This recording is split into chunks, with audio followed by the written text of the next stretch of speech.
Atentado no Elite oculto pelo Fael é real, mesmo que não seja.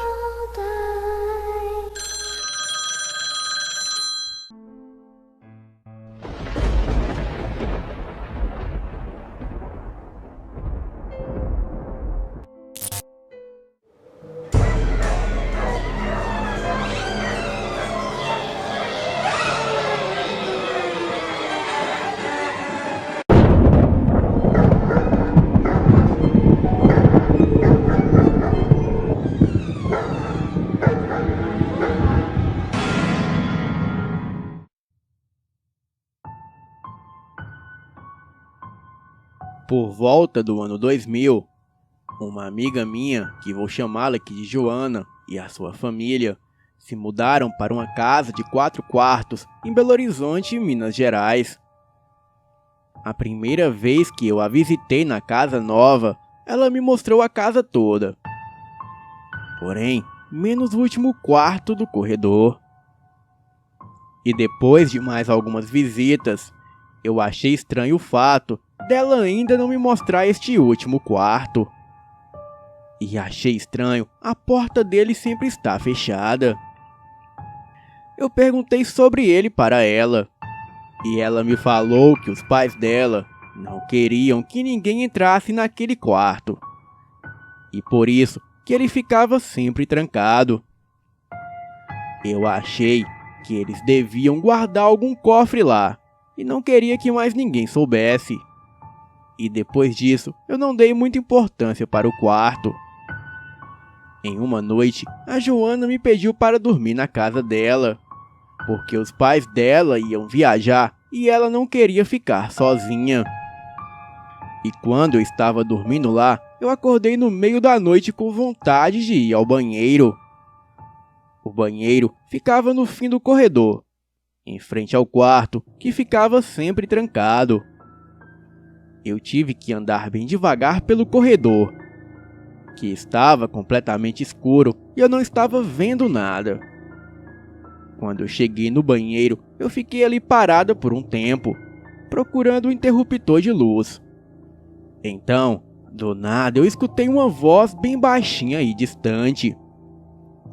Eu fiquei parada lá por alguns instantes, tentando descobrir de onde estava vindo a voz. Parecia que estava vindo do quarto na minha frente, e eu não conseguia entender as palavras, mas dava para ver que era a voz de alguém. Eu sabia que a Joana e eu éramos as únicas pessoas na casa. Então eu achei que podia ser algum ladrão que tivesse entrado pela janela para roubar algo. Então eu fiquei completamente apavorada. Achei o interruptor da luz e acendi ela. E assim que a luz acendeu, a voz desapareceu. Quando olhei, notei que a porta daquele quarto estava um pouco aberta. Então eu corri o mais rápido que podia pelo corredor, até que cheguei no quarto da Joana e acordei ela. Bem, eu nem preciso dizer que eu não conseguia dizer uma palavra. Ela tentou me acalmar, enquanto eu tentava freneticamente explicar para ela o que eu tinha ouvido. Nós ligamos todas as luzes e procuramos em cada canto da casa, até que chegamos no último quarto do corredor. Quando eu tinha ido ao banheiro, eu lembrei de ter visto uma fresta da porta daquele quarto aberta, mas agora ela estava completamente trancada. Falei isso para a Joana e ela falou que eu devia estar sonhando. O meu coração estava batendo acelerado, enquanto a Joana e eu estávamos paradas na frente da porta. Então eu falei para ela que não era uma boa ideia abrir a porta e que deveríamos chamar a polícia. Ela falou que se tivesse um ladrão lá, quando a polícia chegasse, ele já teria ido embora. Em seguida, a Joana tentou abrir a porta, mas ela estava trancada. Então nós usamos um cabide na fechadura para conseguir destrancar a porta. Eu perguntei por que os pais dela deixavam a porta trancada. E ela falou que os seus pais não queriam que nenhum dos filhos entrasse lá dentro daquele quarto, mas não disseram o motivo. E depois de meia hora tentando, nós conseguimos abrir a porta. Entramos e acendemos a luz. Imediatamente, enquanto eu entrava no quarto, eu podia sentir a minha pele arrepiando toda. O quarto estava completamente gelado. Havia um fedor de carniça nele e dava para ver a nossa respiração saindo da boca. Ali estava quase que completamente vazio e não havia ninguém lá. E também não havia cadeira, cama, mesa, armário e nem nada. Havia somente o chão acarpetado, uma lâmpada no teto, uma janela e um pedaço estranho de pano amarelo com algumas letras orientais. Depois descobrimos que era chinês. As letras eram vermelhas e estava posicionado na parede de frente para a janela. Nenhuma de nós duas sabia o que estava escrito, pois não somos chinesas. Eu acho que acabamos de ser roubadas. Não tem nada aqui, a Joana falou. A coisa mais estranha era que a janela estava trancada e não havia sinal de que forçaram a entrada. O ladrão não poderia ter saído pela porta sem que nós o víssemos. Mas daí nós chamamos a polícia. E quando eles chegaram, falaram que o ladrão poderia ter fugido pela porta da frente. Nós ficamos muito assustadas para ir dormir. Então a Joana e eu decidimos ficar acordadas o resto da noite. E quando era por volta de 6 da manhã, quando de repente começamos a ouvir um barulho vindo do quarto do nosso lado. Aquele que sempre estava trancado. Assustadas, nós duas pulamos da cama e ficamos grudadas uma na outra. A Joana agarrou uma faca que ela tinha pego na cozinha. Nós saímos do quarto bem devagar e fomos ver o que era o barulho. E misteriosamente nós vimos que todas as portas estavam abertas. Então ficamos ainda mais apavoradas. E ao mesmo tempo ficamos imaginando que alguém tinha voltado para casa. Porque de noite nós tínhamos fechado todas as portas. Então entramos no primeiro quarto, o do irmão dela. E ficamos em choque quando vimos que tudo estava revirado.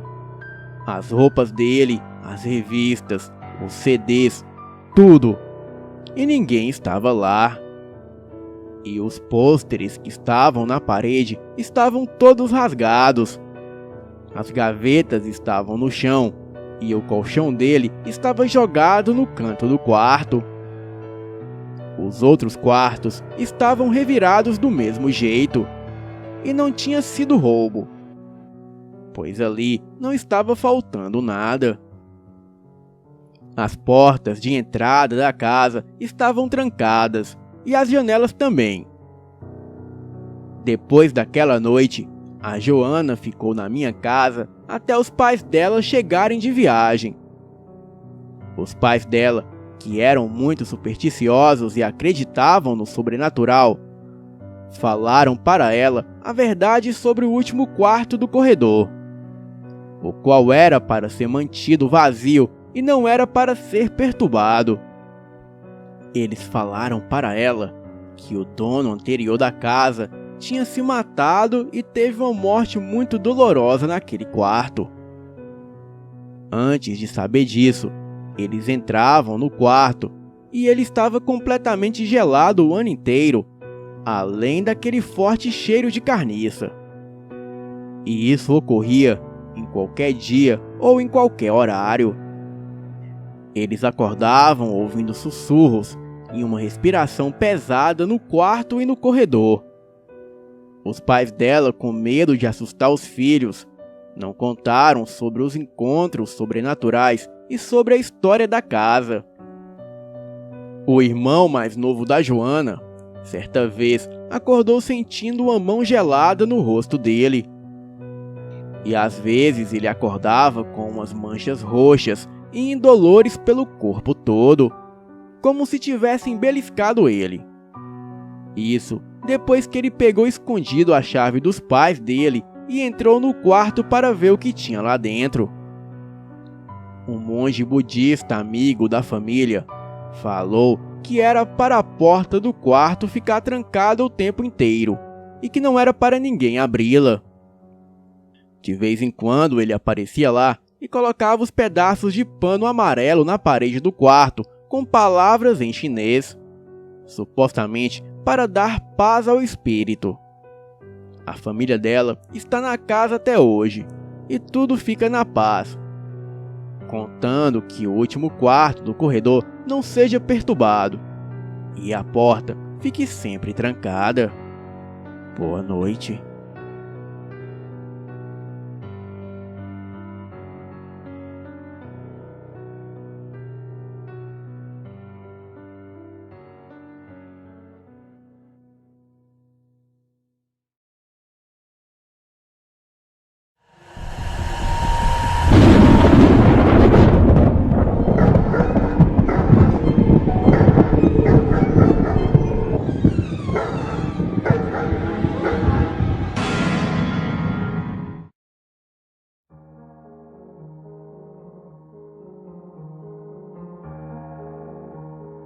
Desde criança, eu, minha irmã mais nova, nossos amigos e vizinhos da rua, víamos de nossas casas um sítio ao longe. Na casa que eu morava, até os meus 12 anos de idade, havia um corredor que dava na lavanderia. E era deste ponto que nós víamos aquele sítio distante. E ele ficava por entre meios das casas e em cima de um morro. Deste local, todos nós interagíamos com as pessoas que moravam naquele sítio. Falávamos com a senhora que morava ali e víamos o marido dela chegar da roça com a enxada nos ombros e o filho dela também. Teve uma vez que ela nos chamou para tomar um chá na casa dela, com o direito a comer um bolo que ela fez. Então, certo dia, saímos os meus amigos e eu para ir para aquele sítio, sem avisar os nossos pais, pois aceitamos o convite daquela mulher que morava ali. Bem, começamos a caminhar e caminhar, até que não conseguimos mais avistar o tal sítio. E a única coisa que víamos era apenas uma fábrica e residências. Bem, desistimos e retornamos para a lavanderia de casa. E de lá sim, dali era possível ver a mulher ao longe. Ela acenou e perguntou o porquê de não termos ido ao seu encontro. Falamos para ela que tentamos por várias vezes, mas jamais encontramos o caminho até o sítio e nunca chegamos até o local. O curioso é que depois que me mudei daquela casa, toda a turma acabou aos poucos se separando e nunca mais falamos sobre o assunto. Porém, de vez em quando, me vinha aquela cena na cabeça por ter sido muito real. E quando nos reencontramos, já com os nossos 25 anos de idade mais ou menos, uma amiga e seu irmão perguntou a nós todos se nós lembrávamos da tal casa do morro, e respondemos que sim. Todos nós lembrávamos de tudo. E eu tive que ser o estraga-prazeres em anunciar para eles que aquele sítio jamais existiu.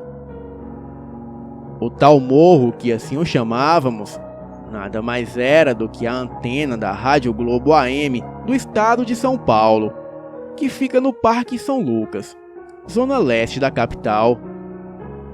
E a mesma já estava ali instalada há muito tempo antes de nós nascermos. Este era o motivo de nós jamais conseguirmos chegar até o tal sítio.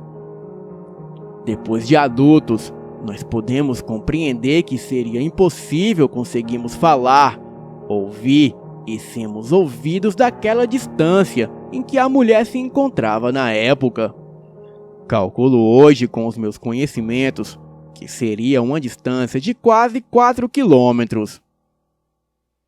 Era o raio da visão que tínhamos da lavanderia até o sítio.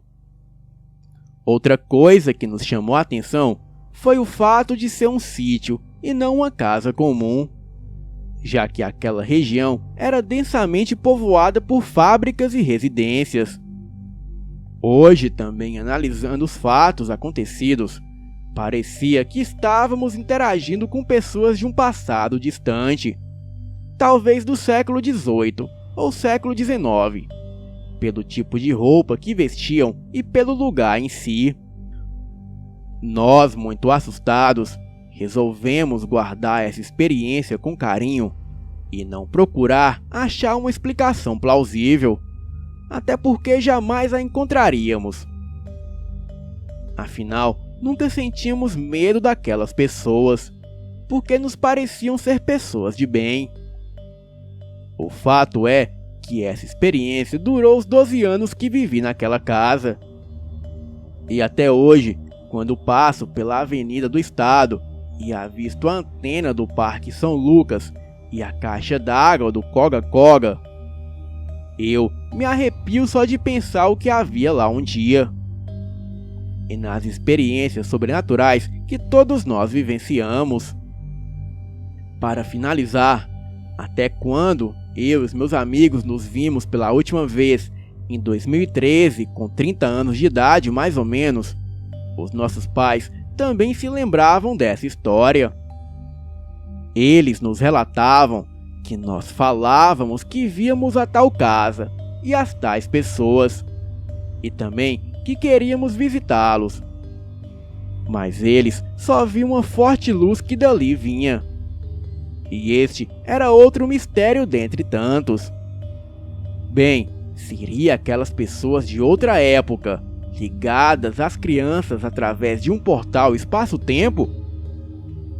Talvez estivéssemos até vendo a outra dimensão que as pessoas chamam de Sete Além. Bem, se foi Sete Além ou não, isso nunca será revelado. Mas essa história serve como exemplo de que os mistérios sobrenaturais se manifestam em qualquer lugar e apenas esperam a oportunidade e o tempo certo para que isso ocorra. Boa noite.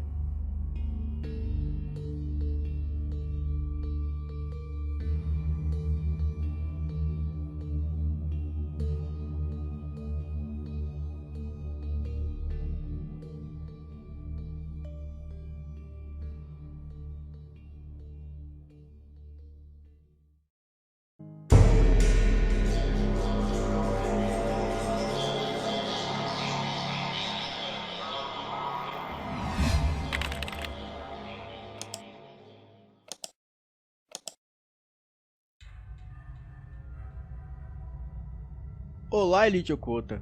Eu me chamo Maurício, tenho 23 anos e moro em Pernambuco.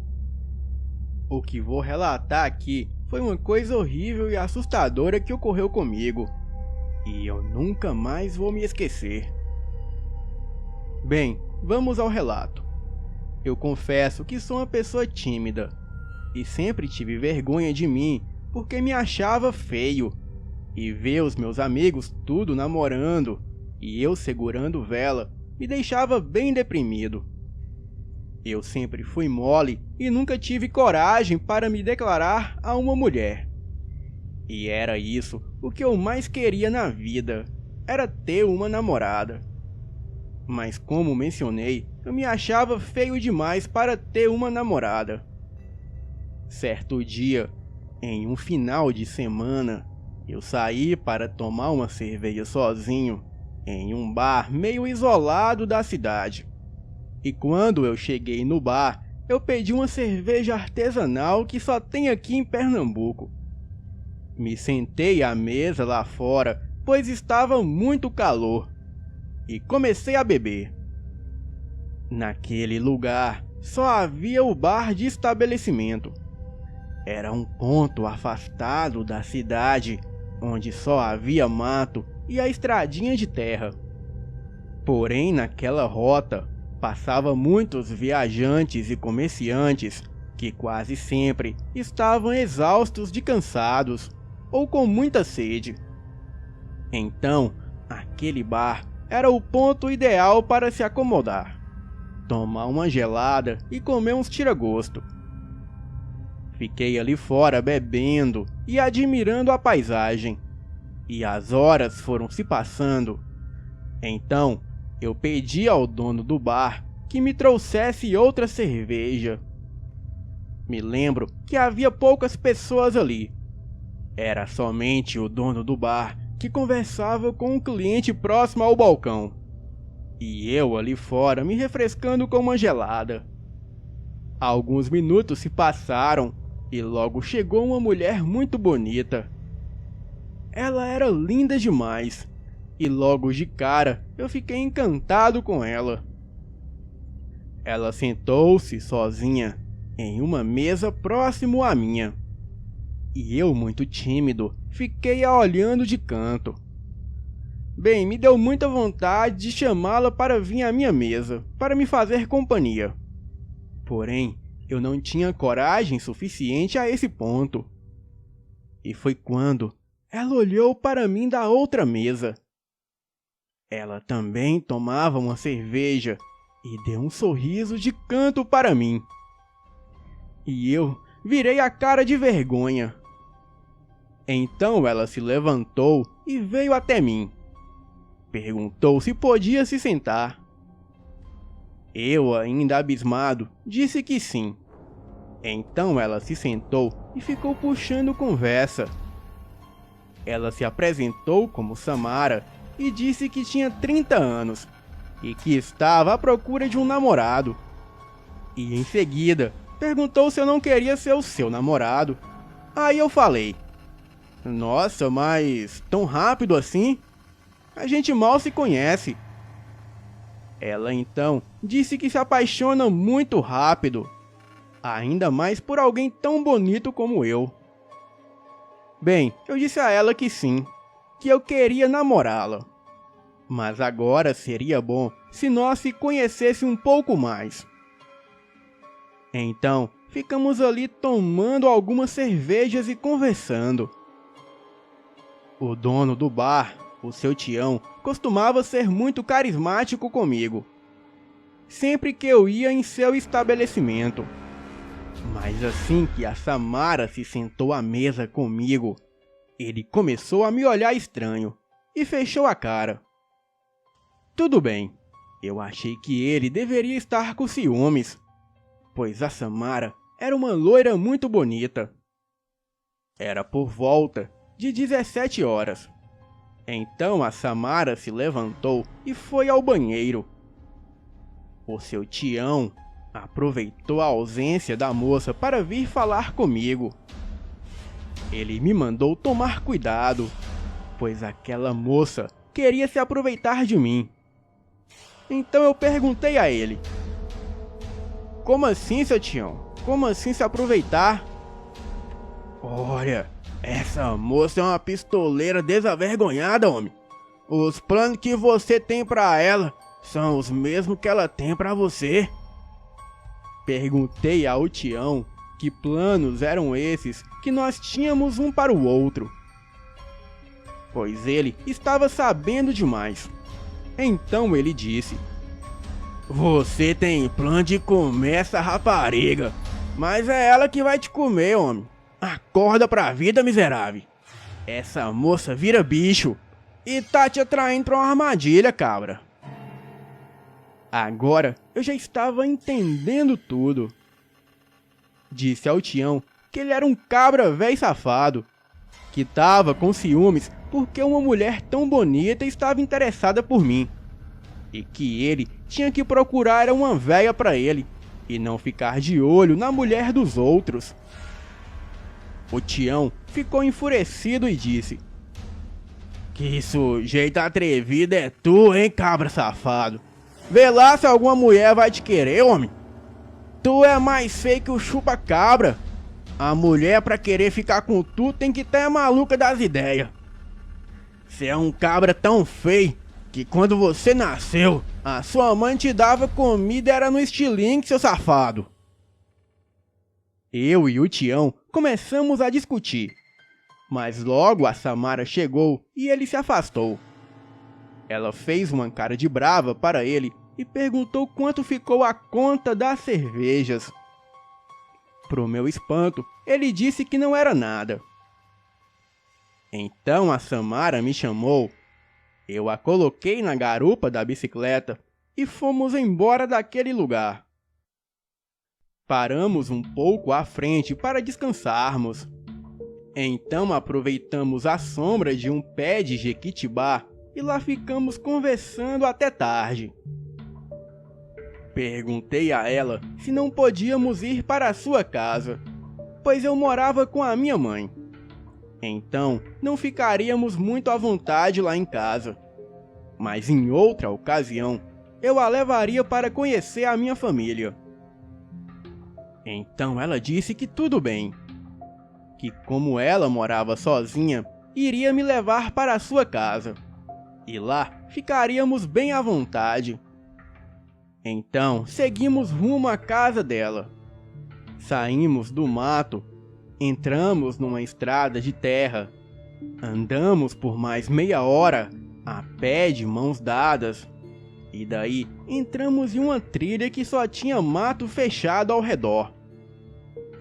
Eu perguntei à moça aonde ela estava me levando, pois eu achei que íamos para a casa dela.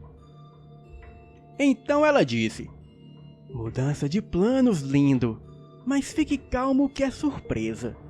Tem uma casinha abandonada ali perto e a gente vai ficar a sós." Eu olhava a hora no meu celular e já eram 8 horas da noite. E foi quando, depois de andar mais 20 minutos, chegamos em uma casinha abandonada que ficava um pouco depois da trilha. Entramos na casinha e fomos para o quartinho. E lá tinha um colchão velho. Ela me perguntou se eu tinha camisinha, e eu falei que não, pois nunca imaginei que usaria isso um dia. Então ela disse que assim era bem melhor, pois ficaria mais emocionante. Eu estava muito empolgado e nem estava acreditando que aquilo estava acontecendo. Deitamos no colchão e começamos as loucuras. Ela parecia ser bem experiente no que fazia. Transamos loucamente e após terminarmos o primeiro round, eu fiquei ali observando a sua beleza. Mas logo me veio um pensamento à mente, que aquilo não estava certo. Eu era muito feio para ficar com uma mulher tão linda como aquela. E foi aí que comecei a achar aquilo tudo muito estranho.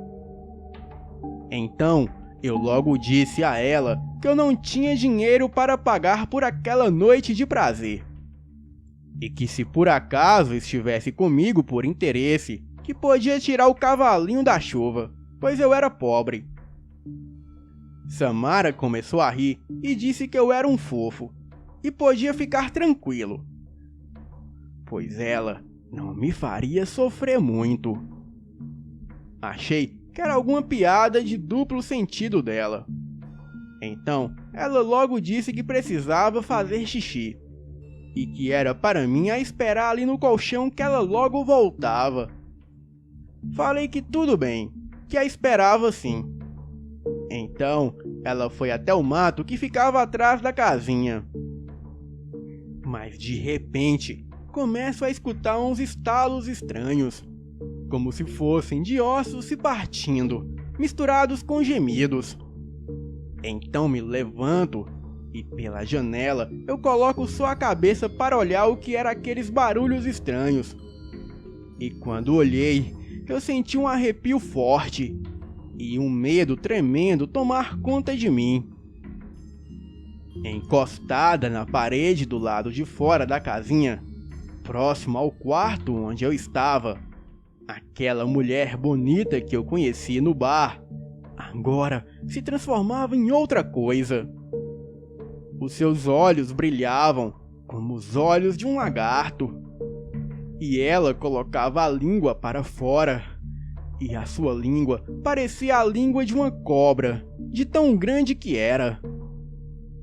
A sua boca se rasgava de canto a canto do rosto, e as suas orelhas caíram, tomando a forma de 2 buracos.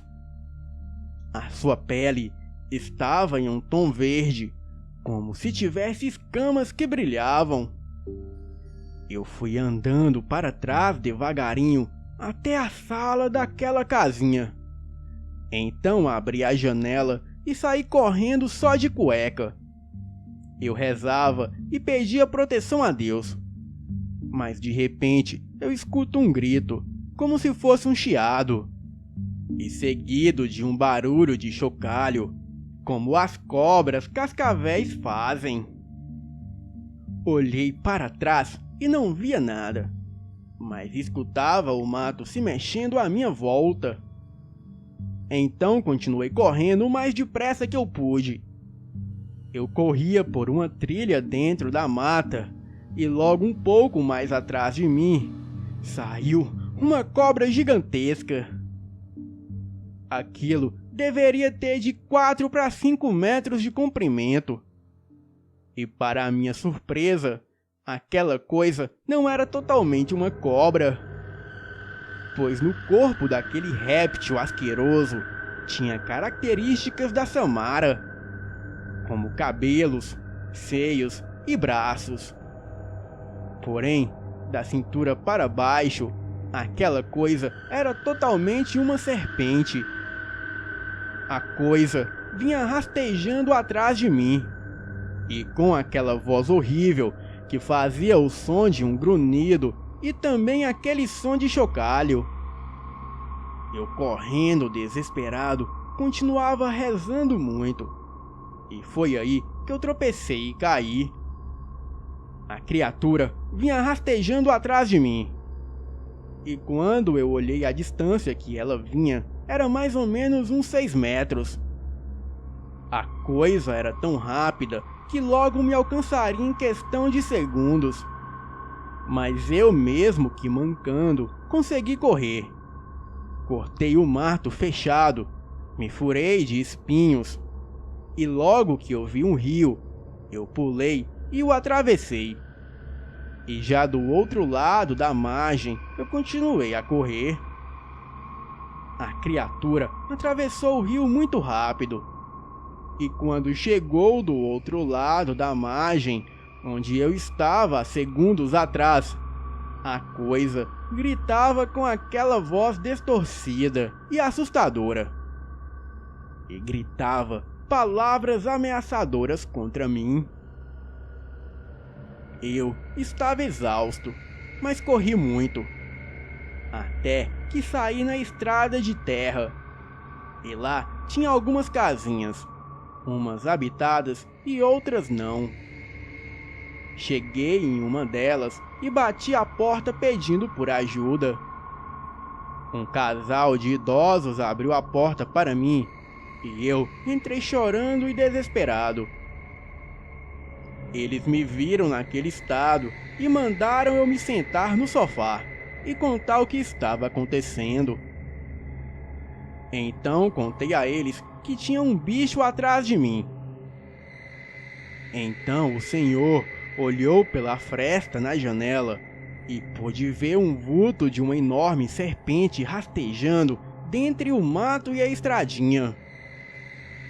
A senhora me deu uma bermuda do seu marido para que eu vestisse e também uma garapa de cana.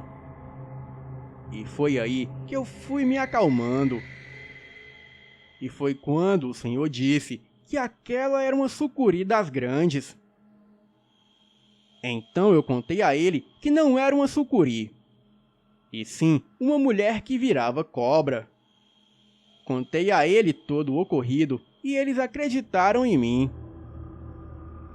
A senhora disse que eu poderia dormir lá aquela noite, e no outro dia cedo o seu marido me levaria para casa. E eles também me aconselharam a nunca confiar nesse tipo de mulher, que já quer namorar no primeiro encontro.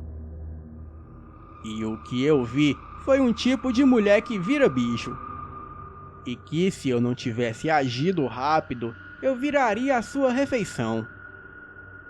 Pois a mulher cobra arruma arapuca para os homens, para assim poder se alimentar deles. Elas fazem assim como as aranhas viúva negra faz com o seu marido após o acasalamento. E era isso o que essa mulher queria fazer comigo. No outro dia, ele me levou para casa. E quando eu passei pelo bar do Tião, ele me disse que ficou preocupado comigo, pois todos os seus clientes do bar que saíram com aquela mulher nunca mais retornaram para o bar. Então, ele teve medo que o mesmo acontecesse comigo. E por isso, ele me deu aquela bronca quando me viu com a loira. Contei toda a história para o Tião e ele acreditou.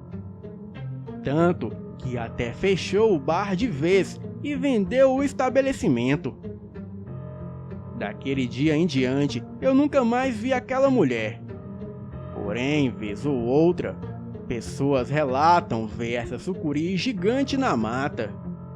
E dizem que se parece muito com uma mulher. E alguns até arriscam a dizer que essa sucuri conversa com as pessoas do alto de um jequitibá, tentando atraí-los com uma voz sedutora. Mas assim que as pessoas veem que se trata de uma cobra falante, elas logo correm. Bom, eu só sei que eu não sou nenhuma Eva para ser enganado por cobra falante. E o dia que eu me deparar com essa criatura novamente, eu juro que lhe arranco a cabeça no facão. Boa noite.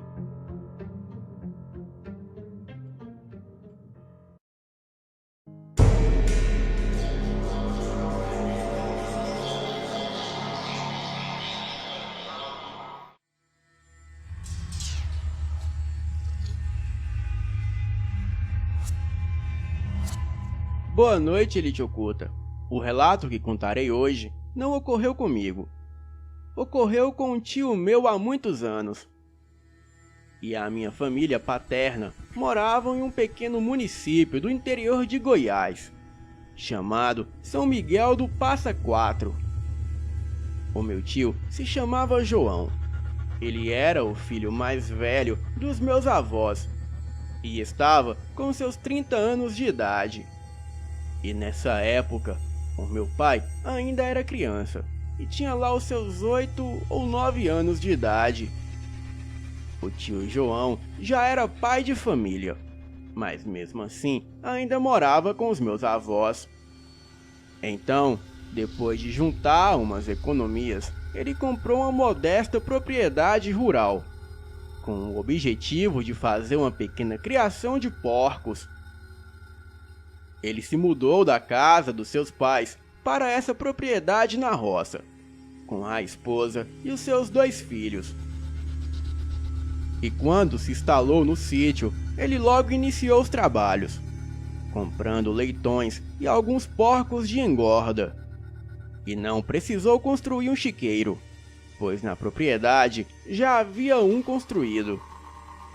No começo, estava tudo indo bem na criação de suínos. Mas depois de alguns dias, coisas estranhas começaram a ocorrer com os porcos do tio João. Numa certa noite, o homem acordou ouvindo os porcos gritando e fazendo alvoroço no chiqueiro. Então levantou, pegou a espingarda e foi averiguar. Porém, ele não viu nada e ninguém por perto. E assim, ele logo voltou a dormir. Na manhã seguinte, quando o tio João se levantou e foi tratar da criação, ele notou que um porco estava morto. Porém, só havia a cabeça do animal, pois o corpo já havia sumido. Haviam muitos porcos na criação do tio João, e quase toda noite ele e a família estavam ouvindo aquele alvoroço terrível no chiqueiro. Mas, ao averiguarem, não constatavam nada que estivessem atormentando os porcos. E no outro dia, sempre um animal aparecia morto sem o corpo. Então, certa noite o tio João decidiu ficar na espreita, para descobrir o que estava acontecendo. E por várias horas, ele ficou em cima de um pé de manga que ficava próximo ao chiqueiro, e só aguardando um animal misterioso aparecer, pois até então ele pensava se tratar de alguma onça. Chegou certa hora da madrugada, e os porcos começaram a gritar desesperados. O tio João observou atentamente lá do alto da árvore e viu uma sombra no formato de uma cobra muito grande. Então, ele logo achou que aquela cobra era a responsável pelo abate dos animais. Estava muito escuro, e só a pouca claridade da lua iluminava o ambiente. O tio João fez mira com a sua espingarda, procurando a cobra grande para lhe acertar um tiro. Mas foi aí que ele começou a ouvir um canto muito estranho. E os porcos que outrora estavam agitados, logo ficaram em silêncio. E ali, na cerca do chiqueiro, havia uma linda moça. Ela cantava uma linda canção melódica, em uma língua que ele nunca ouvira antes. O tio João conta que os porcos pareciam estarem apaixonados com aquela linda melodia que a jovem encantadora cantava. E não foram só os porcos. O tio João também se distraiu com a música, e logo já estava apaixonado pela jovem. A sua cabeça estava tão vazia que ele não pensava o que aquela moça estava fazendo ali e por que ela cantava para os porcos. Ele só prestava atenção na música e tentava ver melhor aquela moça formosa. Ele desceu da árvore e seguiu até a moça, lhe apontando a espingarda. Então, assim que ela ouviu, ela foi dançando e saltitando até ele. O pegou pelas mãos e ambos começaram a dançar enquanto ela cantava. Bem, eu esqueci de mencionar que a mulher estava totalmente nua. E o tio João foi se despindo e ambos começaram a se atracarem loucamente.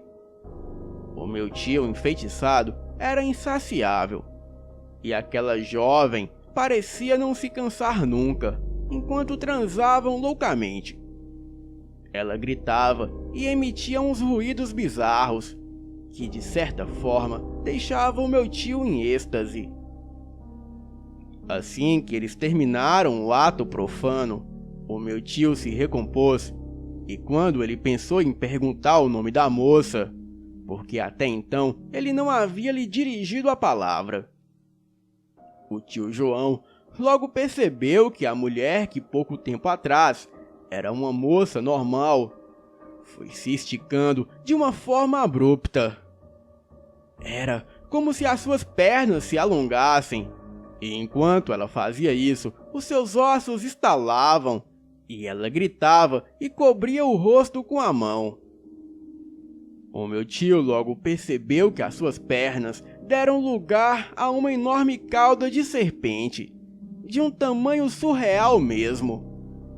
E quando ela tirou a mão do rosto, a sua aparência era horripilante. Ele caiu para trás, tamanho foi o susto.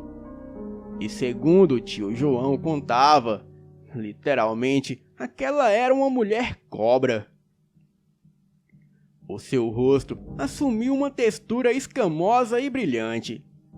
e toda a sua pele endureceu ao ponto daquela moça se transformar quase por completo em uma gigantesca serpente. E de humano, ela só tinha os braços, os seios e a cabeça, e o resto do seu corpo era de cobra. A mulher tirou a atenção do tio João, esticando o seu corpo da cintura para cima para dentro do chiqueiro, enquanto da cintura para baixo ela permanecia fora do chiqueiro. E com a boca enorme ela pegou um porco, puxou para fora do chiqueiro e se enrolou nele igual fazem as sucuris. E logo começou a devorar o pobre suíno. O meu tio pegou a espingarda e apontou para ela, porém não conseguia de forma alguma atirar naquela moça. E depois que ela devorou o porco por completo, ela simplesmente foi embora, deixando ali somente a cabeça do animal. O tio João, com muito medo, entrou em casa e foi dormir. E no outro dia, quando a sua esposa viu outro porco morto, ela o questionou, já que ele estava de vigia. Ele disse que estava muito cansado e acabou cochilando em cima do pé de manga. A minha tia ficou furiosa, porque os porcos eram a renda da família. Mas o tio João prometeu que daria um fim naquilo. Os meus tios decidiram perguntar para alguns vizinhos que moravam um pouco distante da propriedade sobre o que poderia ser aquela criatura que estava devorando os porcos. Então foram informados pelos moradores da região que há muito tempo havia naquela propriedade um grande criador de porcos, que num determinado ano investiu uma fortuna na criação de suínos. E numa noite em que estava viajando, ele teve todos os seus porcos roubados, mas as cabeças dos animais foram arrancadas e deixadas no chiqueiro. Então, o criador de porcos, tomado de amargura e aflição, tirou a própria vida ali mesmo no chiqueiro. Um empregado da propriedade, quando achou seu corpo, foi direto chamar os outros vizinhos e logo a polícia chegou. Mas quando chegaram lá, o corpo havia desaparecido, restando apenas a cabeça do criador de porcos caída no chão, junto a cabeças dos suínos. O tio João prometeu dar um fim no animal que estava matando os porcos, pois até então ele mantinha segredo sobre a mulher cobra. E nas próximas noites, ele tornou fazer tocaia em cima de um pé de manga. Mas toda vez que a moça aparecia, ele descia e transava loucamente com ela. E no final ela devorava um porco, deixava a cabeça e ia embora. A minha tia, nada boba, e já desconfiada do porquê o marido sempre ficava de tocaia e não via o porquê do sumiço dos porcos, decidiu ficar de tocaia no marido, que ficava de tocaia nos porcos. E pela fresta da janela do quarto, ela olhava para o quintal e via pouca coisa, devido à escuridão. Mas logo quando percebeu os porcos agitados, ela vestiu uma roupa preta para não ser notada, deu a volta na casa e se escondeu abaixada atrás do murinho do alpendre. A tia Laura ouviu uma música muito bonita e percebeu que havia ali perto do chiqueiro uma moça cantando. Em seguida, ela viu o tio João se aproximando da moça, tirando a roupa e transando com ela ali mesmo, com os porcos presenciando o espetáculo. Ela não queria acreditar naquilo, mas a ficha só caiu quando escutou a moça gemer e gritar. A tia Laura já se levantou de trás do murinho, perguntando que palhaçada era aquela. E quando a moça viu, ela gritou para a tia Laura que voltaria, porque carregava a semente do tio João. E em seguida, ela simplesmente saiu correndo dali como uma pessoa normal. O tio João tentou explicar toda a situação, dizendo que aquilo não era uma mulher normal, e sim uma mulher cobra. Mas a minha tia queria matá-lo. Ela pegou a espingarda e saiu correndo atrás da moça, atirando nela. Porém, aquela moça já havia desaparecido na escuridão. E isso resultou no divórcio do casal. A tia Laura pegou os 2 filhos e se mandou da fazenda. O tio João ficou ali morando sozinho. Porém, ele não se importava mais com a sua esposa, pois ele queria mesmo era a mulher cobra. Mas ela nunca mais apareceu. E nisso, ele entrou em uma profunda depressão. E certa noite, ele sonhou que o resto da criação de porcos havia sido devorada pela mulher cobra e por outras cobras com aparência de crianças. No outro dia cedo, ele foi até o chiqueiro e, para sua surpresa, não havia nenhum porco vivo, somente as cabeças ali jogadas.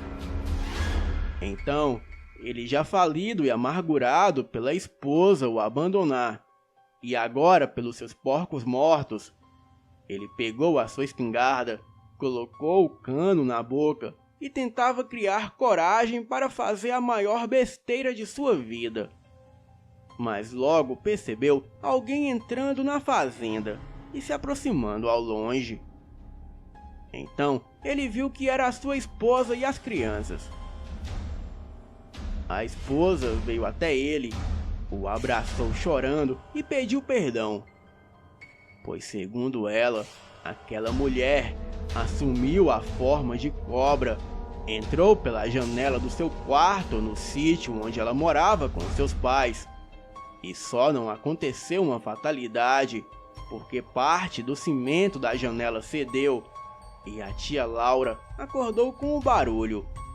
E então viu aquela mulher transformada em cobra, tentando invadir o seu quarto. Ela gritou e correu dali.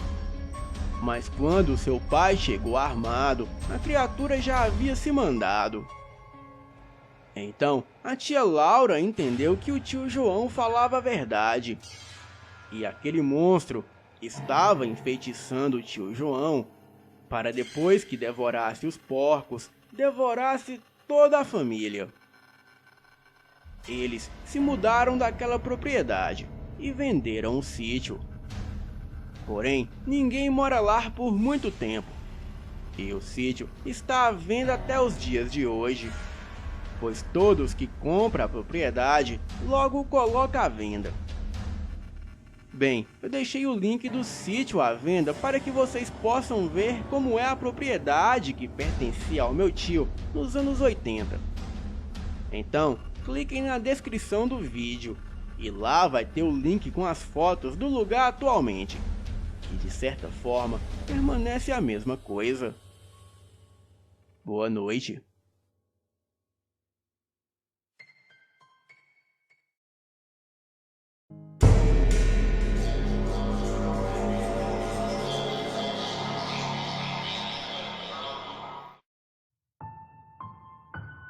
Nelson e Verônica tinham acabado de se mudar para Fernandópolis, que fica no interior de São Paulo.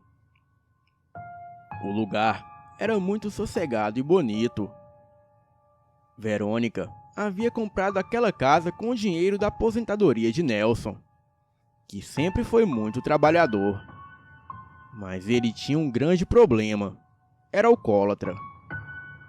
Talvez fosse por isso que Verônica optou por comprar uma casa no interior, pois assim Nelson, agora aposentado, teria mais tarefas para fazer, como capinar, cuidar da criação, etc. O fato era que ele já estava muito debilitado da cachaça, e se continuasse em São Paulo sem trabalhar, ia acabar falecendo em virtude do álcool. Durante a tarde, depois que ele cuidava dos seus passarinhos, ia sempre ao boteco que ficava no bairro, para tomar umas e outras. E quando caía a noite, Nelson voltava para casa travado de bêbado. E foi numa dessas tardes que o inesperado aconteceu. Verônica acabara de lavar a louça do almoço, quando Nelson disse que ia no bar tomar só uma dose de pinga. Mas isso era pura mentira, pois toda vez que ele saía para beber, era doses e mais doses. Nelson foi até o barracão, pegou a sua bicicleta vermelha e foi rumo ao bar. Chegando no bar, Nelson pediu a sua primeira dose. Foi quando entrou um velho e sentou-se do lado dele. Esse tal senhor pediu uma dose também e começou a conversar com Nelson. Bebida vai, bebida vem, e já eram quase 6 horas da tarde. Nelson disse para o velho que ia embora, mas o mesmo o convidou para ir na sua casa, que ficava a poucas distâncias do bar que estavam. No princípio, Nelson disse que não, mas aí o velho fez uma proposta irrecusável para um alcoólatra. Disse que em sua casa havia algumas garrafas de rum e conhaque. Nelson ficou encantado com aquelas palavras e logo topou a proposta. Afinal, era horário de verão. Nelson e o seu recente amigo caminharam durante algumas horas. Isso porque o velho disse que a sua casa ficava a poucos metros do bar. É o famoso ali de Mineiro. Chegando finalmente à casa, Nelson se deu conta de que havia esquecido a sua bicicleta lá no bar. Mas ao ver as garrafas de bebida, ele não ligou mais para sua bicicleta, que tanto gostava. Eles ficaram bebendo e conversando, e aos poucos ficando mais bêbados ainda. Quando se deram conta, já eram 11h30 da noite. E depois de pegar muita intimidade com Nelson, o senhor lhe revelará um segredo. O velho lhe disse que se transformava em bicho, e o seu plano era atrair Nelson até a sua casa para servir-lhe de refeição, pois era isso que ele fazia com os mais desavisados, principalmente os pinguços. O velho ia até o bar, ficava amigo da vítima e depois o chamava para sua casa e lhe oferecia bebida. Então, para a vítima ir embora, teria que passar por dentro de uma mata. E logo que a vítima ia embora, o velho então se transformava em bicho e atacava a vítima na mata. Assim, a polícia nunca desconfiava dele, pois sempre atribuía os ataques a qualquer outro animal. E quando ele se transforma em bicho, o álcool perde o efeito em seu organismo. Mas como o velho gostou do Nelson, o deixaria seguir o seu caminho em paz. O Nelson riu, pois achou que era conversa de bêbado. Então disse ao seu amigo que iria embora. Seu amigo disse que tudo bem, e que foi um prazer conhecê-lo. O caminho parecia estar totalmente diferente, pois além da embriaguez, Nelson não conhecia o lugar. Afinal, morava naquela cidade havia apenas 3 semanas, e ainda tinha que passar pela tal mata. A escuridão o açoitava. O vento gelado parecia cortar-lhe a pele, e a bebida lhe subia a cabeça mais e mais. Foi quando, ao pegar uma ladeira, deu de frente com uma pista rodoviária. Agora, Nelson estava mais desesperado do que nunca, pois eles não haviam passado em nenhuma pista rodoviária. As enormes carretas passavam, e só com o vento de sua velocidade derrubavam o pobre Nelson no chão. O seu desespero era tanto que ele começou a chorar. E foi quando o macabro aconteceu. Já quase desistindo de que ia chegar em casa naquela noite, Nelson saiu da rodovia e entrou em uma clareira. Ajeitou-se em uma moita e tentou dormir. Mas ao firmar a vista em direção ao matagal, viu algo enorme rastejando e se movendo em seu meio. Para o azar de Nelson, era uma sucuri de mais de 10 metros. A sucuri é uma cobra que não possui veneno. Ela se enrola na vítima, sufocando-a, quebrando-lhe todos os seus ossos e a engole, deslocando as suas mandíbulas. Aquele predador já havia se enroscado em Nelson, pois a sucuri é muito rápida, tanto em terra quanto na água, e sempre chega sorrateiramente sem fazer barulho. A princípio, Nelson não tinha noção do perigo e achava que escaparia com sucesso do predador. Porém, mal sabia ele que as chances de alguém escapar de um ataque de sucuri é quase zero, pois ela engole até um boi forte que puxa carroça, e o seu estômago esmaga os chifres afiados do boi. Imagina Nelson, fraco e bêbado. E quanto mais Nelson tentava escapar do enorme predador, mais aquilo o apertava. Aos poucos, os seus ossos foi estalando e ele desistiu de tentar se salvar. Apenas aceitou a morte. Enquanto estava caído, os seus olhos pairavam em meio à escuridão. Mas foi neste momento que Nelson viu a silhueta de alguém se aproximando de dentro da mata. Era o seu amigo. Sim, o velho que dizia virar bicho. Nelson não tinha forças para pedir-lhe ajuda, mas ainda pôde ver o velho ficando de quatro e andando feito um cachorro na direção dele.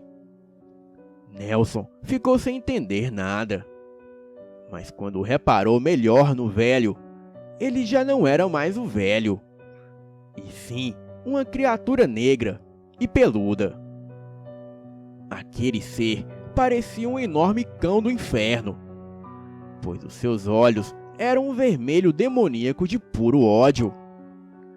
Tinha longas e afiadas presas, e das suas mãos saíam enormes garras. A coisa correu em direção aonde estava o Nelson, que por sinal estava quase desfalecendo. A criatura corria como um quadrúpede, porém com a parte de trás mais alta que a parte da frente. A fera investiu contra a sucuri, e a mesma ficava sem reação, pois não podia largar sua presa. Mas com aqueles dentes enormes, a fera abocanhou a cabeça da sucuri, e a mesma foi obrigada a soltar o Nelson para lutar por sua vida. A sucuri estava em desvantagem, mas por ser maior e mais forte, conseguiu se enroscar aos poucos na fera. A fera, muito forte, conseguiu se levantar com uma enorme cobra de mais de 10 metros enroscada no seu corpo. Mas a criatura tombava nas enormes árvores com a cobra em seu corpo. Os tombos eram tão violentos que derrubavam as árvores. A cobra apertava a fera com toda a sua força, a ponto de Nelson escutar várias costelas da criatura se quebrando. Mas mesmo assim, a criatura se batia nas árvores, machucando a cobra com impacto. Então, bem exausta, a sucuri deu uma brecha que foi suficiente para a fera escapar do seu meio. E foi aí que aconteceu algo inevitável. A fera caiu no chão assim que a sucuri a soltou. Nelson, também ferido, apenas observava toda a cena. Infelizmente, não podia fazer nada para ajudar o amigo. A sucuri não desistiu e foi em direção da fera para esmagá-la, enroscando em seu corpo e depois devorá-lo. A única coisa que Nelson pôde fazer foi gritar pelo amigo, que parece que funcionou, pois a fera se levantou rapidamente, deu um urro estrondoso, pegou a sucuri pelo rabo e a girou com muita força. A sucuri bateu forte a cabeça nas árvores enquanto a fera a girava. E quando a fera soltou a sucuri, a cobra foi arremessada a vários metros de distância. O lobisomem se pôs de pé, levantou a cabeça e deu um urro tão alto que as pessoas que moravam a quilômetros dali disseram terem ouvido. Em seguida, a fera veio mancando na direção do Nelson. O pegou pelo braço e foi andando com ele para sua casa, pois a criatura sabia onde Nelson morava. O bêbado fixou o olhar no rosto da fera e ficou pasmado, pois a criatura tinha enormes olhos de fogo. Mas mesmo assim, Nelson não tentou fugir, pois a força que a fera lhe segurava era tanta que não havia nem como ele tentar escapar. Caminharam lado a lado por uma trilha. Nelson, apavorado, tentava puxar conversa, mas a coisa não respondia. Para surpresa de Nelson, chegaram em sua casa em 15 minutos. E para o seu horror, quando se virou, a criatura já não estava mais lá. Nelson entrou em casa todo sujo de lama. Verônica estava dormindo no sofá. E ao seu lado havia um cinzeiro com várias pontas de cigarro. E logo Nelson notou a preocupação de Verônica. No outro dia, Nelson reuniu alguns amigos e primos e foram caçar a tal sucuri. Porém, nunca mais a acharam. Mas anos mais tarde, esta mesma sucuri foi encontrada por pescadores aqui na mata. Era um grupo de 4 amigos. A sucuri engoliu um deles. E como vocês sabem, quando uma sucuri deste tamanho engole um adulto ou um boi, ela fica indefesa, pois não consegue se locomover. Então, os outros 3 amigos aproveitaram para matar a cobra e levá-la para a polícia, com o corpo do amigo ainda em sua barriga. O mesmo não sobreviveu, mas vou deixar o link dessa reportagem aqui na descrição do vídeo, e vocês podem acompanhar a matéria da reportagem, e assim saberem que essa é uma história verídica. Agora vem a parte mais impressionante da história. Dias depois, Nelson foi até o velho para lhe agradecer por salvar sua vida. E também disse para o velho que o seu segredo estaria seguro com ele. Nelson descobriu que o velho estava paraplégico, devido à sucuri causar um rompimento grave em suas costelas. Então, o velho só ficava de cama e não se mexia da cintura para baixo. E como o velho morava sozinho e isolado, Nelson estranhou e perguntou como ele fazia para sobreviver, pois não tinha os movimentos das pernas. O velho deu uma risada e disse que não pode andar quando está em sua forma humana, mas quando se transforma na criatura, ele tem 100% do movimento do corpo. E é nessa hora que ele sai para se alimentar. Acabou que Nelson virou amigo deste lobisomem. Porém, algumas semanas depois, Nelson foi fazer-lhe uma visita e o senhor havia desaparecido.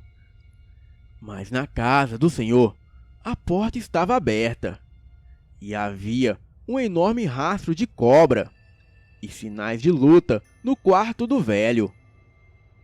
Aquela sucuri havia retornado para concluir a sua vingança. E o mais curioso é como aquela cobra sabia que aquele senhor era a fera. Não faço a menor ideia. Mas graças a Deus e aos pescadores, essa cobra gigante teve o que mereceu. Bem, já se passaram 17 anos. E até hoje, Nelson senta na sua varanda com seu cigarro de palha e fica pensando no seu amigo que o ajudou naquele momento de desespero. Será que era algum lobisomem que protege os bêbados? Ou será que era um outro tipo de criatura? Hoje, Nelson não toma mais nada de álcool. E é uma pessoa muito pensativa. Porque só ele e eu sabemos o que aconteceu naquela noite. E é como diz o velho ditado: um irmão pode não ser um amigo, mas um amigo será sempre um irmão. Boa noite.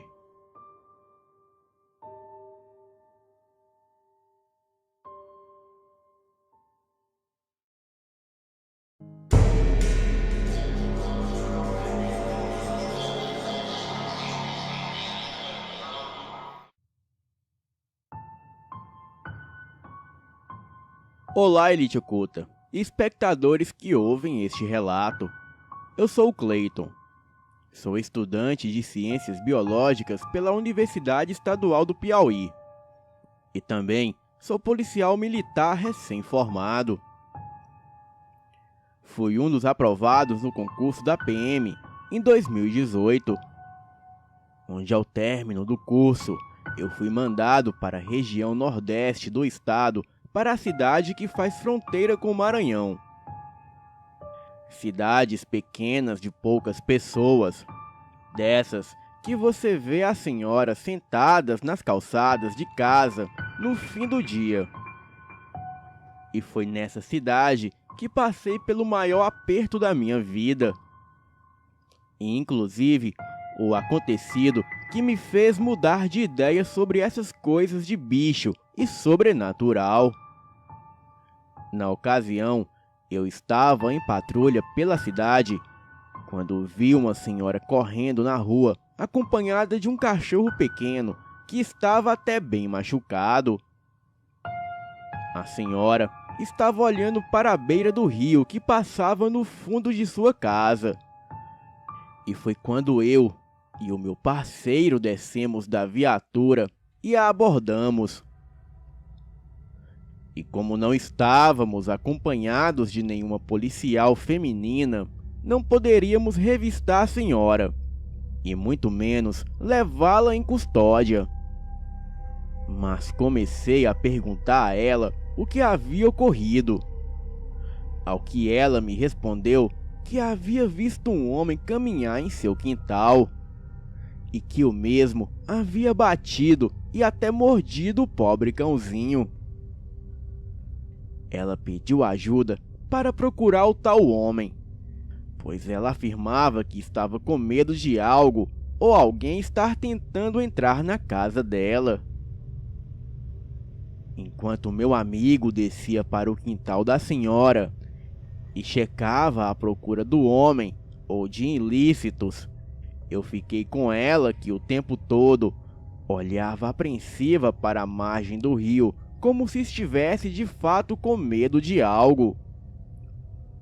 O comportamento estranho me fez suspeitar de que ela poderia estar em posse de drogas ou algo ilícito, pois até então o meu amigo não havia encontrado nada na casa da senhora. Entretanto, ela continuava a olhar. Eu disse a ela que, por segurança, nós a levaríamos para a delegacia, pois lá era mais seguro.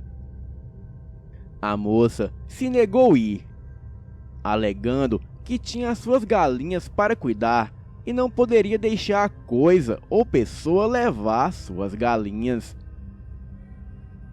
Eu a questionei por que ela chamava aquela suposta pessoa de coisa. E ela me respondeu que viu muito pouco, mas até onde ela tinha visto, era uma coisa que da cintura para cima era gente, mas da cintura para baixo era uma cobra. E que isso era Levuzia, e que ela não poderia perder as suas galinhas, pois era o seu único sustento. Eu ainda não conseguia acreditar naquilo.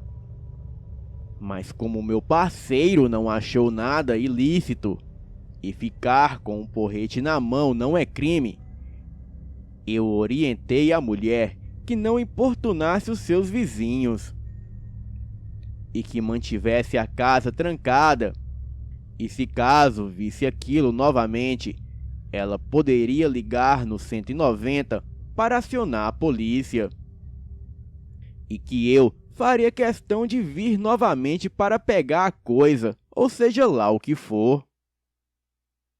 Ela concordou e chamou seu pobre cãozinho para dentro do velho barraco de madeira. Eu esperei que ela estivesse do lado de dentro com as portas trancadas, e só assim eu sair com a viatura. O meu parceiro me contou, durante o restante da ronda, que aquela localidade era cheia de coisas assim, pois as pessoas faziam muita macumba e magia negra naquele lugar. E por conta disso, haviam sempre muitas manifestações naquelas beiras de rio. Ele também disse que naquela mesma região, ele mesmo já havia visto e atirado em um lobisomem, que na ocasião estava aterrorizando os moradores. Eu ri e perguntei a ele como ele registrou um boletim de ocorrência de um lobisomem no Copom. E ele disse que não relatou nada para não ser afastado da guarnição. Bem, eu completei dizendo a ele que lobisomem não tem o corpo de cobra. E a noite se seguiu, e a ronda foi até bem calma.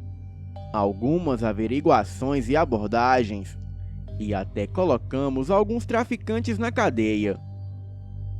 Prendemos alguns infratores, mas nada muito sério. Bem, até que a ronda estava prestes a acabar, e já eram quase 5 horas da manhã. Eu e o meu parceiro estávamos voltando para o departamento de polícia, para preencher a papelada. E foi quando o Copom avisou pelo rádio que uma senhora num bairro à beira do rio havia acionado a PM com a denúncia de que um homem-cobra estava em seu quintal, atacando as suas galinhas. No mesmo instante, repassamos ao Copom que estávamos nos deslocando para a ocorrência. Então, eu fui o mais rápido possível. E ao chegar no bairro, demos de cara com várias pessoas com pedaços de paus e pedras nas mãos. E também havia algumas pessoas armadas no local. Isso fazia do ambiente hostil e fazia necessário o apoio de outras guarnições. E foi o que fizemos. Acionamos o rádio e pedimos apoio para as viaturas próximas para nos apoiar na ocorrência. Prosseguimos então para a casa da senhora, para saber de fato o que estava havendo. E ela nos relatou novamente que o homem-cobra havia aparecido. Então, ela havia pedido ajuda aos seus vizinhos para conter a coisa, e todos a ajudaram. Inclusive, segundo ela, um dos homens viu a criatura apanhar o seu cãozinho e levar para a margem do rio. Não demorou muito e o apoio chegou, afastando as pessoas e criando um cordão de isolamento que permitiria que trabalhássemos melhor naquela situação. Eu fui até o homem que a senhora indicara como testemunha do ataque da tal criatura, o qual o mesmo me confirmou que se tratava de um ser meio homem e meio cobra, e que há tempos era avistado naquela região, mas que até então não tinha atacado ninguém. E foi aí que ouvimos gritos horríveis de socorro vindo da direção da mata, o que parecia ser de uma criança que implorava pela vida. Eu, por estar mais próximo, acendi a lanterna e corri na direção dos gritos. Enquanto corria, eu gritava que estava indo para ajudar. Corri por cerca de 80 metros, até chegar na beira do rio. E foi neste momento que vi a coisa mais horrível da minha vida. Aquilo parecia muito um homem muito pálido e sem nariz, com presas afiadas, como as de uma serpente no lugar dos dentes, com braços longos e olhos grandes e azuis, que brilhavam com a luz de minha lanterna. Aquela coisa da cintura para baixo não tinha nada de homem. O que tinha de fato era um corpo de cobra. Algo que parecia ser uma surucucu. Aquilo estava segurando uma criança pelo pé e a arrastando para dentro do rio. Eu já estava a poucos metros quando cheguei. Ao me ver, a criatura soltou a criança e com a sua cauda me atirou longe. E em seguida veio para cima de mim. Eu só conseguia me arrastar.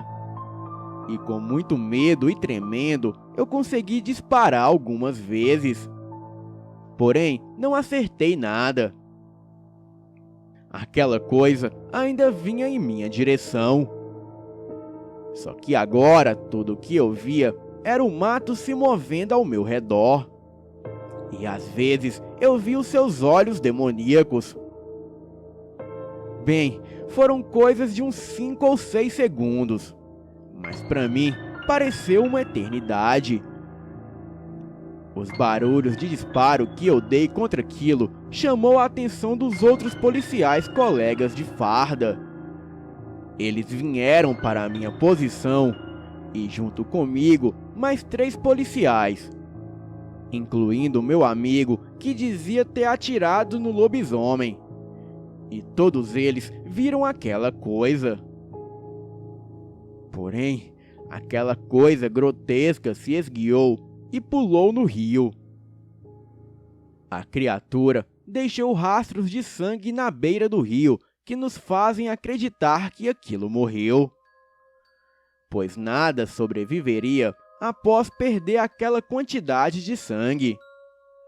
Mas como não achamos corpo algum, nós reforçamos a guarda nas margens do rio, na espera do retorno daquela criatura. Pouco tempo depois, eu tive a oportunidade de cursar a universidade e nem precisei sair da corporação. Bem, eu optei por biologia, na esperança de achar algo que explique o que eu vi naquela noite. Mas a cada período eu caminho mais para o lado do sobrenatural e ignoro a ciência por trás disso. Obrigado a todos. Boa noite.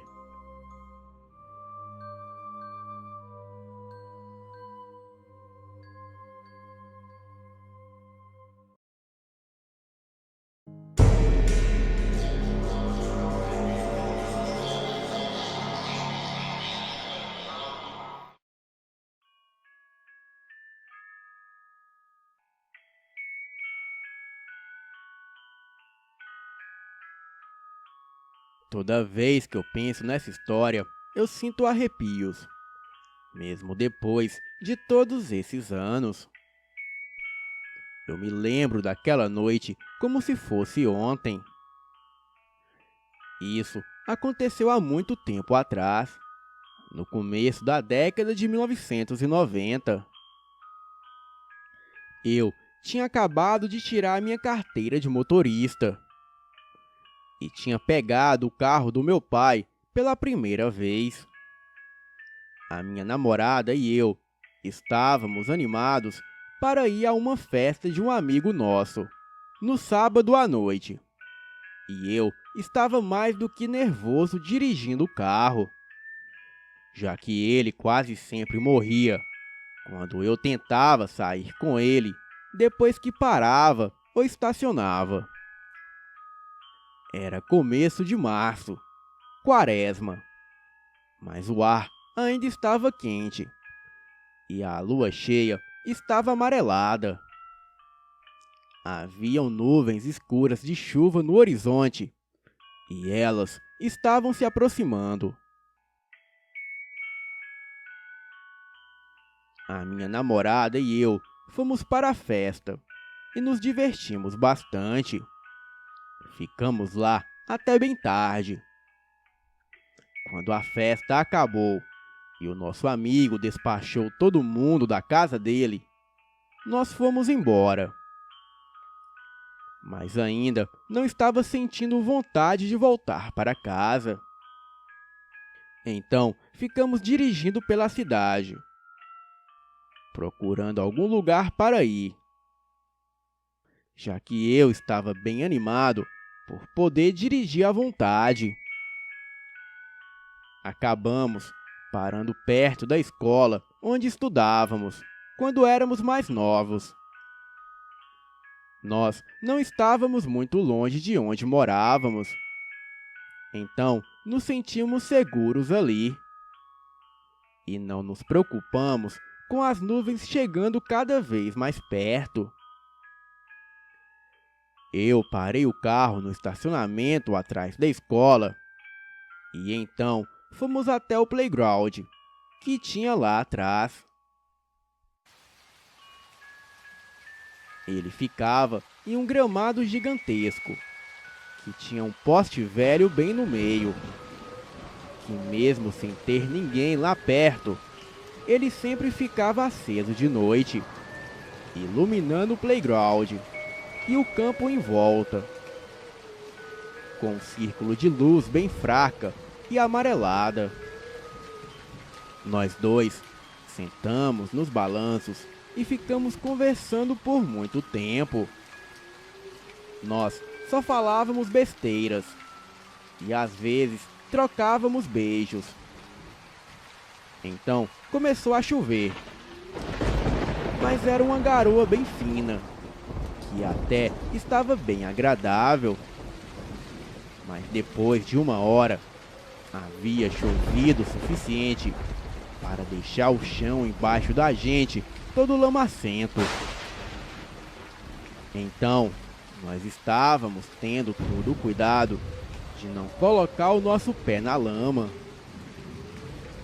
E logo parou de chover e tudo ficou quieto. Nós já estávamos bem cansados a essa altura. Olhei para ela para falar para irmos embora, mas ela já não estava olhando para mim. Neste momento, um movimento atrás da gente chamou a nossa atenção. A uns 50 metros, mais ou menos, alguma coisa estava rastejando no chão, na penumbra, um pouco depois do alcance da luz da lâmpada do poste. Nós ficamos olhando aquilo em horror, sem falar nada. Ficamos olhando enquanto aquela coisa rastejava em nossa direção e sempre ficando na penumbra. Aquilo tinha uma forma humanoide, era escuro e não usava roupas. Também deveria ter uns 3 metros de comprimento, de tão grande que era. A coisa estava deitada sobre a barriga e os braços estavam largados ao lado do corpo, junto da cintura. Mas o mais assustador era o modo como aquilo se movia. Aquela coisa rastejava para frente sem mexer nada, além dos pés. Era muito semelhante a uma cobra. Porém, era como se fosse um homem-cobra. Se você olhar a estrutura normal do joelho humano, eles se dobram para trás. Mas o dessa coisa era o contrário. Eles dobravam para frente. Imaginem como se você estivesse deitado no chão, com a barriga para baixo, os braços juntos ao corpo e os seus joelhos apontando para cima, ao invés de estarem encostados no chão. Nós ficamos olhando aquilo por alguns segundos, quando nós dois havíamos parado de respirar. Era o som da água escorrendo e pingando de algumas árvores que tinha por ali. Aquela coisa se moveu mais para perto da luz e levantou a cabeça. Então eu vi que haviam apenas 2 buracos negros onde deveriam estar os olhos.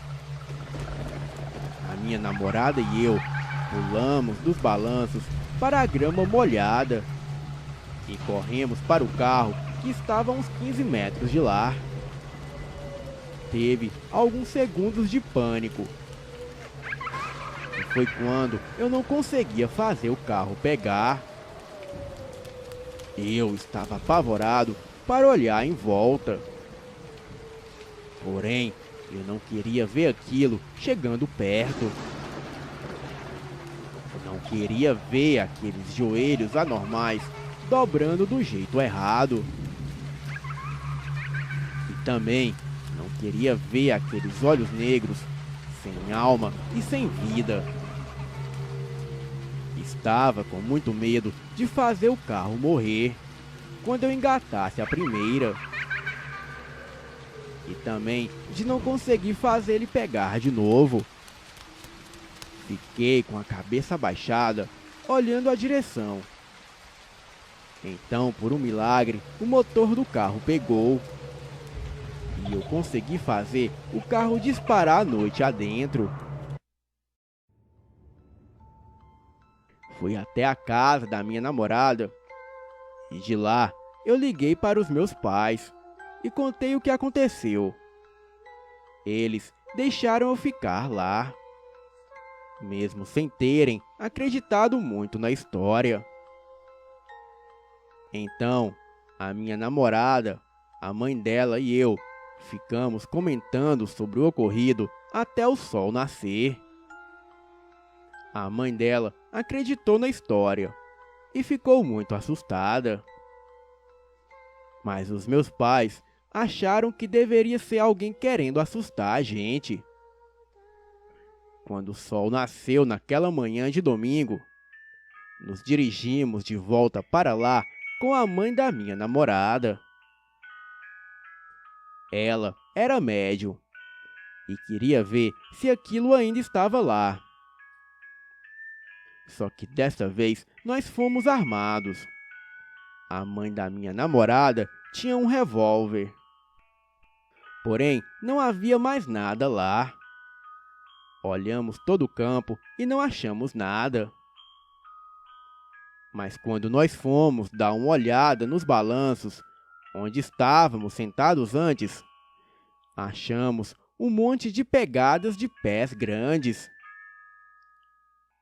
Eu calçava 42 e as pegadas eram maiores que os meus pés e deveriam ser do tamanho 47 e 48 e descalços. E dali até o mato havia um grande rastro, como se fosse feito por uma cobra gigante.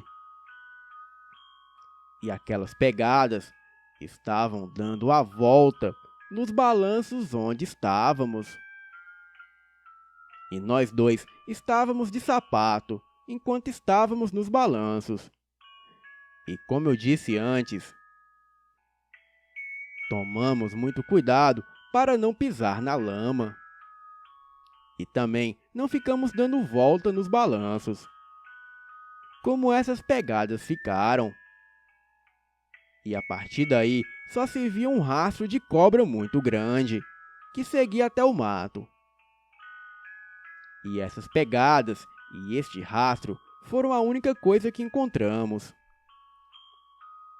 De vez em quando, eu me sinto mais corajoso e volto para aquele campo do lado da escola bem tarde da noite. Mas eu nunca vou sozinho. Bem, eu fico sentado na minha caminhonete, parado do lado do campo e com o farol alto ligado, procurando alguma coisa de estranho na área. Porém, eu nunca mais vi aquela coisa de novo. Boa noite.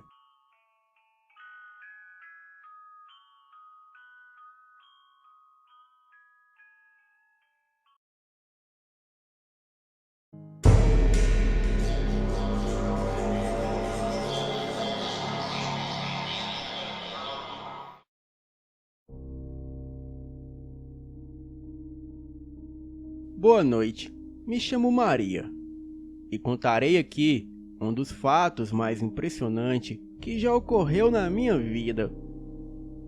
E apesar de ser um caso surpreendente, eu acredito que outras pessoas também já passaram pela mesma situação. Bem, eu sempre morei em Uberlândia, até que depois de concluir o curso de Direito, eu resolvi prestar concursos públicos. Passei em 3 estados diferentes, sendo Goiás, Santa Catarina e Mato Grosso. Por conveniência salarial, eu escolhi vir para o estado do Mato Grosso. E no começo era tudo alegria. Morava em Cuiabá, tinha lazer, cultura, um aeroporto que me permitia ir para a minha cidade, principalmente nos feriados. Até que, devido à maldita Copa do Mundo de 2014, em que Mato Grosso sediou 4 jogos, eu fui transferida para a região de fronteira, para ajudar no combate ao tráfico de drogas e desmatamento ilegal. Pois bem, a Copa acabou e o meu trabalho foi bem reconhecido. E então me convidaram para permanecer naquela cidade, que mesmo pela distância e insalubridade eu acabei aceitando. A cidade chama-se Jurema e fica no norte do Mato Grosso, praticamente dentro da Amazônia. E só para chegar a Cuiabá, partindo de lá, são 950 quilômetros. Bem, por lá fui ficando, a depressão foi batendo, a vida passando e o salário já não era algo tão atraente mais. Em meio a tanto marasmo, pedi 3 dias de folga para o meu chefe e fui simplesmente ao Festival Tomorrowland, edição de 2015, de 1 a 3 de maio, e acabei ficando uma semana. Foi o melhor fim de semana que eu tive em anos. Fui de carro até Cuiabá, que dava 950 quilômetros, sendo que 350 quilômetros era por estrada de terra que cortava a selva amazônica. 12 horas de viagem depois, eu cheguei a tempo no aeroporto de Cuiabá e peguei um voo até São Paulo. E no dia do evento eu parti para Itu. Enfim, o evento acabou, eu curti pacas com os melhores DJs do mundo, porém eu tive que voltar para a realidade depois. Chegando ao aeroporto de Cuiabá, por volta das 13 horas, eu resolvi pegar a estrada de volta para a cidade onde trabalhava. E por 600 quilômetros, a estrada é boa de asfalto e em alguns locais movimentada, principalmente de caminhões, pois o Mato Grosso é o maior produtor de soja do mundo. Resolvi parar e descansar em uma cidade de nome Brasnorte, que fica a 550 quilômetros de Cuiabá. Porém, como eu estava ansiosa para retornar, já que o meu chefe estava exigindo que eu voltasse, eu resolvi sair de Brasnorte já tarde da noite. Com sorte, eu chegaria em Jurema até o final da manhã do dia seguinte. E assim eu fui. Estava em minha caminhonete S10 branca, que já não tenho mais, e consegui chegar em Juína, cidade no noroeste do Mato Grosso, a última cidade até onde chega o asfalto, onde o meu chefe se estabelece. Resolvi parar por lá, falar com ele e justificar a ausência. E quando dei por mim, já era por volta de 3:30 da tarde. E uma forte chuva armava naquele momento. Abasteci o carro e segui, pois ainda faltava 350 quilômetros até a minha cidade de destino. Porém, este percurso é o pior possível e inimaginável, sendo praticamente a Transamazônica com estrada de terra mal conservada e deserta. E para piorar, começou a chover torrencialmente.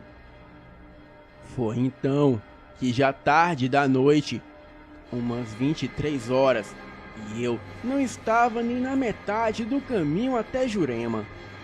E a minha caminhonete atolou na estrada.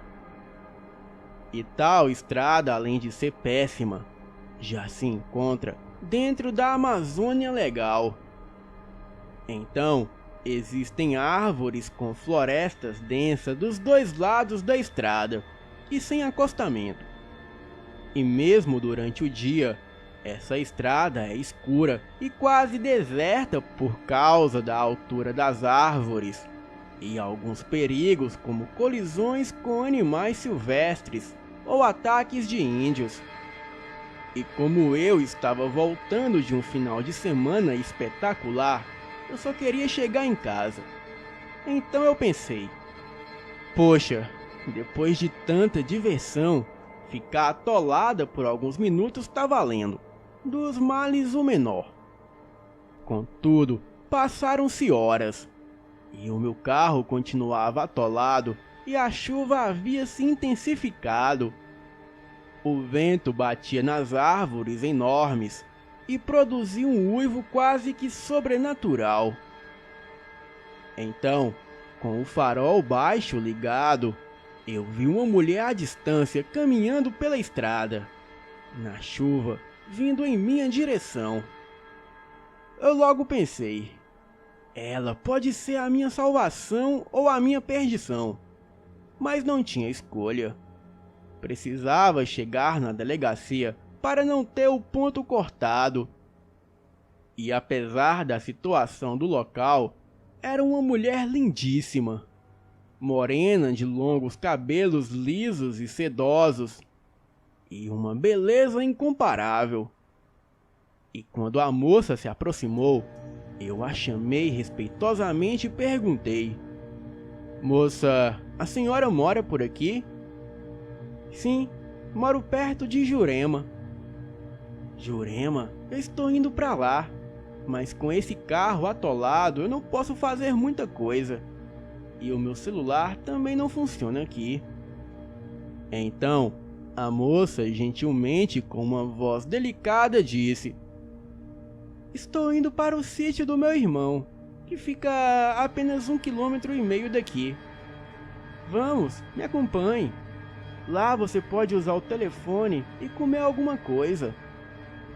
Cada palavra da boca daquela mulher era seduzente. E eu confesso que em toda a minha vida eu nunca tive atração por mulheres. Mas eu já estava tão apaixonada por ela que não deixava de olhar para a sua camisa branca e molhada que mostrava os seus seios. E tudo que eu mais queria era ficar com ela dentro da minha caminhonete. Mas neste momento, Uma voz veio na minha cabeça como me fazendo despertar daquele transe. Então, mesmo com muito desejo por aquela moça, eu mantive a minha postura de profissional e disse: "Olha, por favor, ligue na delegacia em Jurema, ou na PM mesmo, e peça que o investigador de plantão Daniel para vir ao meu encontro com a viatura." O carro dele era adaptado para aquela região. Afinal, trabalhávamos no meio da selva praticamente. A moça insistia que eu fosse com ela, e isso despertou meu sentido, e logo eu comecei a achar que se tratava realmente de uma armadilha. Em seguida, ela investiu novamente com a sua voz sedutora, mas eu me mantive firme. Então, ela se aproximou da caminhonete, segurou a minha mão e tentou me beijar, mas dei a ordem para ela se afastar. Ela, muito furiosa, tentou entrar no carro, mas saquei a minha arma e me identifiquei como policial e mandei que ela se afastasse.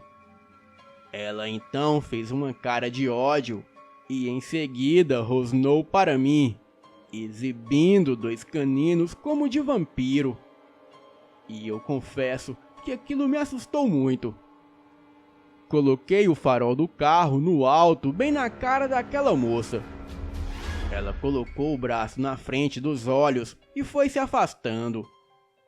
De repente, aquela moça sumiu diante da luz que iluminava a chuva forte, e o vento balançava as árvores e arbustos. Passados menos de 2 minutos, eu comecei a ouvir um forte chocalho como de cascavel, mas o barulho era muito alto e parecia vir da mata. E o que presenciei a seguir me apavora até os dias de hoje. Aquela moça reapareceu na lateral do mato, a uns 20 metros do carro. Porém, só dava para ver a metade do seu corpo, que balançava com um movimento contínuo da esquerda para a direita, se repetindo sem parar. O mesmo movimento que faz um metrônomo.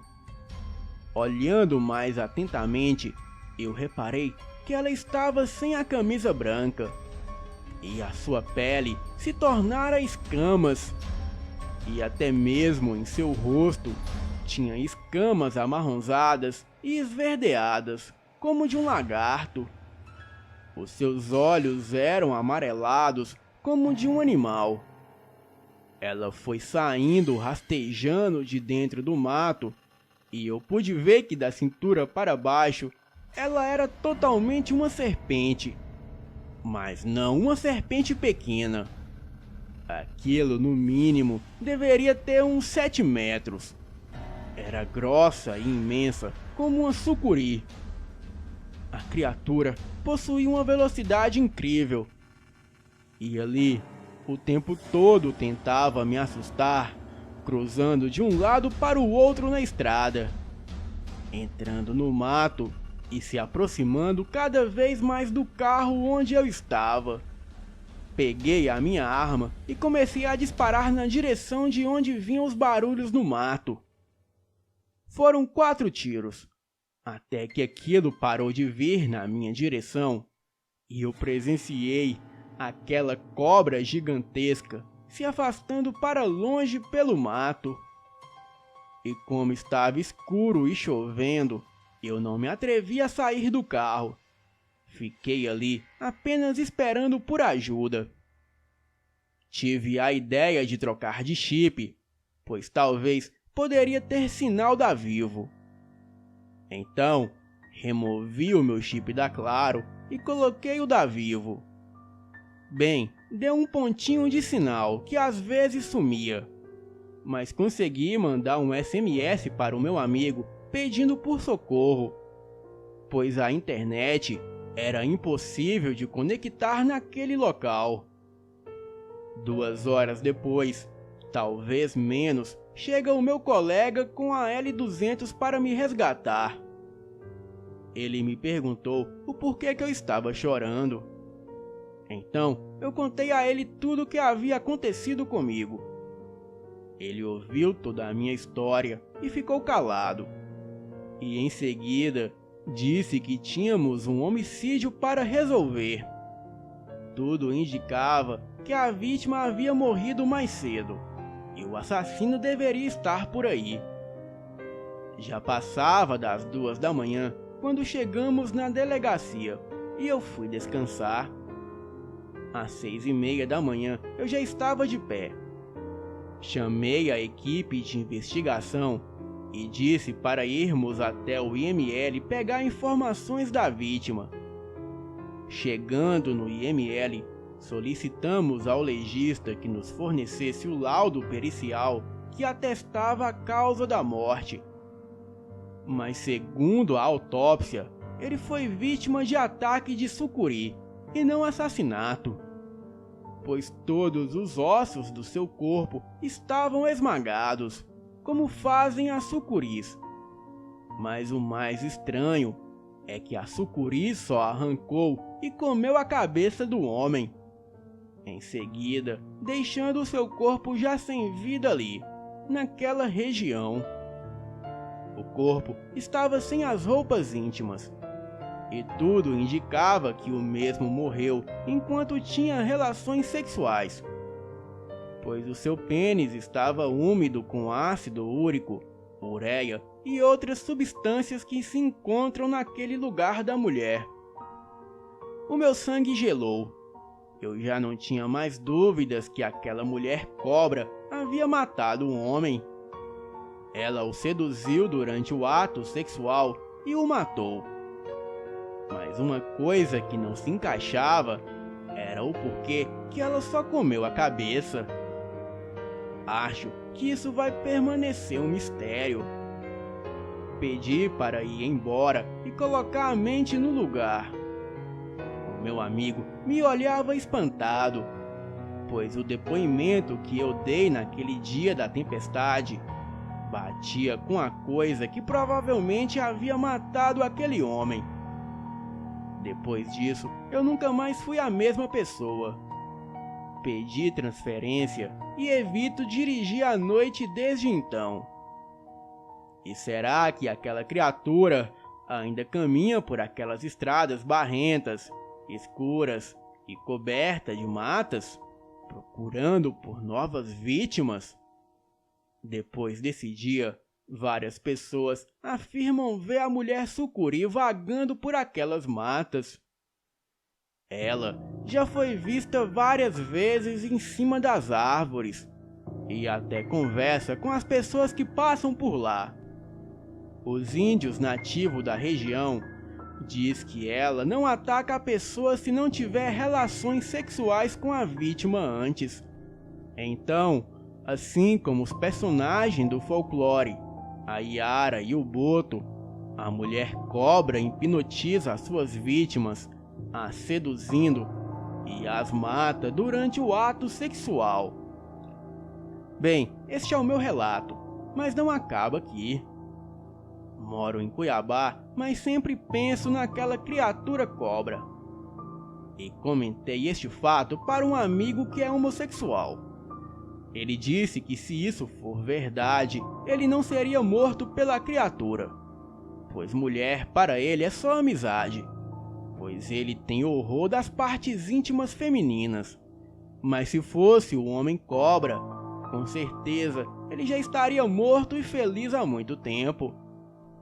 As investigações policiais foram até os nativos indígenas da região, para perguntarem se eles viram algo de suspeito.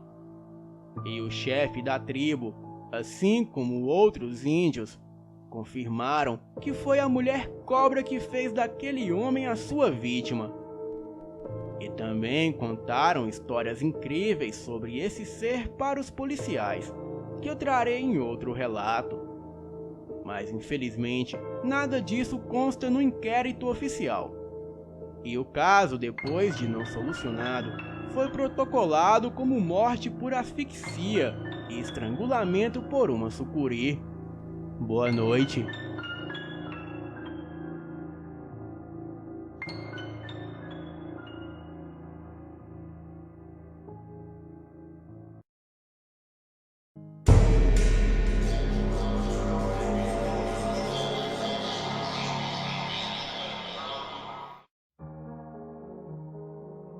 Os antigos índios do Mato Grosso já diziam que após a meia-noite, em estradas desertas, uma mulher sedutora aparece pedindo carona para os homens.